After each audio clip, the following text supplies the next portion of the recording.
दोस्तों इस वीडियो में मैं एक क्वेश्चन का आंसर करने की कोशिश करूंगा। जो एक सब्सक्राइबर ने एक क्वेश्चन पूछा, हम लोगों ने एक वीडियो अपलोड किया था और वो वीडियो था मेरा कि इवेंट सब्सक्राइबर के थ्रू मैंने फॉर्म अल्टर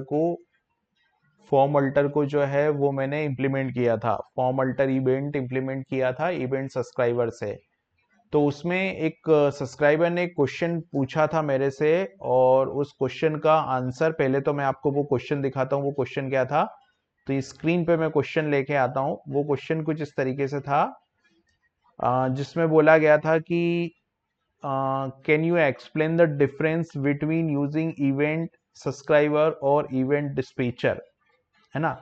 इवेंट सब्सक्राइबर और इवेंट डिस्पैचर में क्या अंतर है। तो अब इस क्वेश्चन को पहले, ये तो क्वेश्चन था हमारा, लेकिन इसको हम समझते हैं कि इवेंट सब्सक्राइबर और इवेंट डिस्पैचर में क्या अंतर है। यहाँ पे कंफ्यूज होने की जरूरत नहीं है। तो देखिए, इसको समझने के लिए हम लोग एक एग्जांपल लेते हैं। तो मैं वीएस कोड पे चलता हूँ। ये अपना वीएस कोड आ गया, और वीएस कोड में हम लोगों ने जो इम्प्लीमेंट किया था इवेंट, इसी की बात करें तो देखिए यहाँ पर अगर आप देखो तो यहाँ पर आप एक डेफिनेशन, जब भी आप हुक फॉर्म अल्टर इंप्लीमेंट करते हो या कोई भी इवेंट सब्सक्राइबर आप इंप्लीमेंट करते हो, तो यहाँ पर आप यूज करते हो ये मेथड जो कि है हमारा गेट सब्सक्राइब्ड इवेंट, है ना।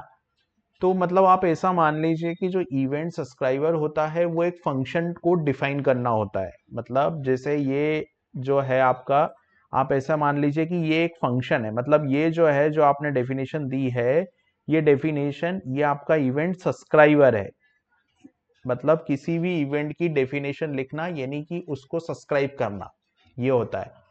और जैसे आप फंक्शन को आप क्या करते हो, आपने अगर कोई फंक्शन लिखा है, मान लीजिए यहाँ पर कोई F1 फंक्शन आपने लिखा है, तो ये आपका F1 फंक्शन हो गया है। और ये F1 फंक्शन जो है आपका, आपने यहाँ पर लिखा है, तो ये फंक्शन थोड़ा एग्जीक्यूट थोड़ी होता होगा। आप एग्जीक्यूट कब होता है फंक्शन, जब आप इस फंक्शन को कॉल देते हैं। जब आप F1 को कॉल करते हैं तो ये फंक्शन एग्जीक्यूट होता है।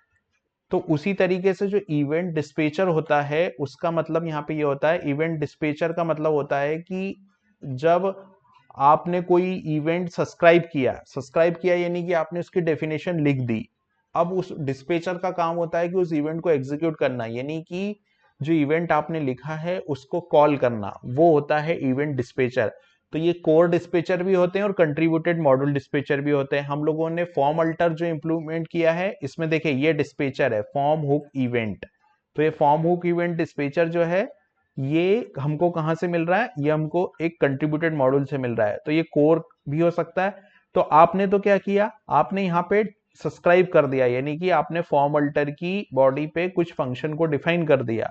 जैसे आपने सर्च फॉर्म पे ये फंक्शन डिफाइन कर दिया। अब जब भी सर्च फॉर्म रेंडर होगा, उस पे इस फंक्शन को कॉल करना, ये किसकी जिम्मेदारी है, ये जिम्मेदारी इवेंट डिस्पैचर की है, जो कि हमको एक कंट्रीब्यूटेड मॉड्यूल से मिल रहा है। तो ये इवेंट डिस्पैचर जो है वो कंट्रीब्यूटेड मॉड्यूल से भी मिल सकता है आपको, और कोर मॉड्यूल से भी मिल सकता है। तो आप इसको ऐसा समझिए कि एक तरह का फंक्शन है, फंक्शन को डिफाइन करना और फंक्शन को कॉल करना। फंक्शन को कॉल करना डिस्पैचर का काम होता है, और फंक्शन को डिफाइन करना इवेंट सब्सक्राइब जो मेथड होता है, गेट इवेंट सब्सक्राइब, उसका काम होता है। तो इस तरीके से हम इसको समझ सकते हैं। और चैनल को सब्सक्राइब करना मत भूलिएगा। Thank you.